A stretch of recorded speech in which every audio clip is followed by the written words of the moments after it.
सोचो अगर किसी को बेहोश करके रेगिस्तान के बीचों बीच मरने के लिए छोड़ दिया जाए और जब उसे होश आए तो पता लगे कि ना पैरों में जूते हैं, ना पीने के लिए पानी है और ना ही उसके पास खाना है।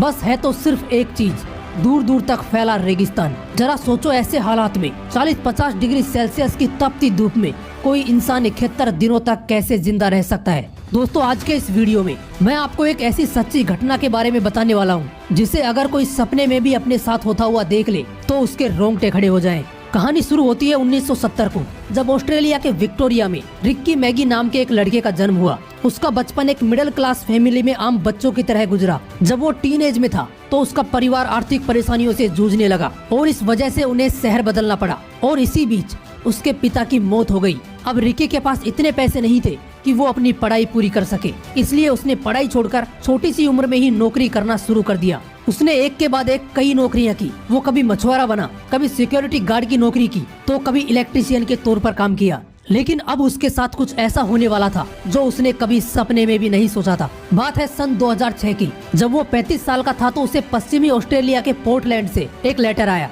जिसमें उसे एक सरकारी जॉब ऑफर की गई थी और ये मौका रिकी नहीं छोड़ना चाहता था। इसलिए वो इसे ज्वाइन करने के लिए पूर्वी ऑस्ट्रेलिया से पश्चिमी ऑस्ट्रेलिया के लंबे सफर पर निकल पड़ा। दोस्तों ऑस्ट्रेलिया दुनिया का छठा सबसे बड़ा देश है, लेकिन इसकी 85% पॉपुलेशन समुद्री तट से 50 किलोमीटर की दूरी पर ही बसती है। मतलब कि इसका सेंट्रल एरिया एकदम वीरान है और रिकी इसी रास्ते से अपना सफर तय कर रहा था। तभी उसने बीच रास्ते में 3 लोगों को अपनी खराब कार के पास खड़ा हुआ देखा तो रिकी ने उनकी हेल्प करने की सोची और उन्हें अपनी कार में लिफ्ट दी। लेकिन उन लोगों की बुरी नीयत से रिकी अनजान था। उन लोगों ने रिकी को धोखे से ड्रग्स देकर बेहोश कर दिया। जब उसे होश आया और उसने अपने चारों तरफ देखा तो उसने पाया कि वो 45 डिग्री सेल्सियस के तपते रेगिस्तान में एक लाश की तरह पड़ा था। उसका सारा सामान लूट लिया गया था। उन लोगों ने रिकी के पैरों में जूते तक नहीं छोड़े, उसे ऑस्ट्रेलिया के तानामी रेगिस्तान में मरने के लिए छोड़ गए। रिकी ने दूर दूर तक अपनी नजरें घुमाई, लेकिन उसे ना तो कोई इंसान नजर आ रहा था और ना ही उसे कोई रोड दिखाई दे रही थी। अब रिकी के पास 2 रास्ते थे, या तो वो वहीं पड़ा रहकर मौत का इंतजार करे या फिर हालातों का सामना करके जिंदा बाहर निकलने की कोशिश करे। वो कई घंटों तक लगातार एक दिशा में चलता रहा। फिर उसे रेत का एक ऊंचा पहाड़ दिखाई दिया। रिकी ने उस पर चढ़ के देखा तो उसे एक सीजनल नदी दिखाई दी। वो उस नदी के बहाव के साथ साथ चलने लगा। इस बीच वो कई बार बेहोश होकर गिर जाता। दोस्तों उस बीहड़ रेगिस्तान में वक्त गुजारना मौत के आगे दौड़ने के बराबर था, क्योंकि वहाँ पर दिन में तापमान 45 डिग्री सेल्सियस के ऊपर चला जाता और रात में 10 डिग्री सेल्सियस से भी नीचे आ जाता और ऐसे हालात में बीमार होने के चांस 80% हो जाते हैं। रिकी ने वहाँ पर छोटी छोटी गुफाओं में कई ठंडी रातें गुजारी।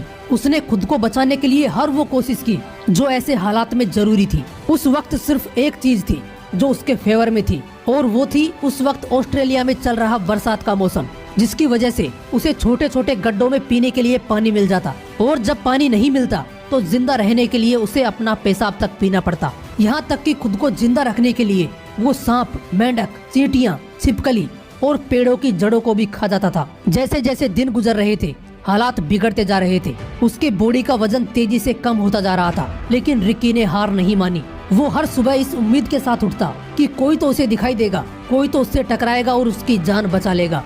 और इसी उम्मीद के साथ वो 71 दिनों तक ऐसे ही भटकता रहा और 72वें दिन वो भटकता भटकता विरिनडूडू कैटल स्टेशन के पास पहुंच गया। वहाँ पर मार्क क्लिफर्ड नाम के एक आदमी की नजर जब उस पर पड़ी तो वो देखकर हैरान रह गया। ऐसा लग रहा था जैसे कोई कंकाल भटक रहा है, क्योंकि दोस्तों इन 71 दिनों में रिकी का वजन करीब 58 किलो तक कम हो चुका था, जो पहले 106 किलो था। रिकी ने पूरी बात मार्क को बताई और बेहोश हो गया। जब उसकी आंख खुली तो वो हॉस्पिटल में था। दोस्तों तानामी रेगिस्तान दुनिया की सबसे खतरनाक और वीरान जगहों में से एक है, जहां से रिकी का जिंदा बाहर निकलना किसी चमत्कार से कम नहीं था।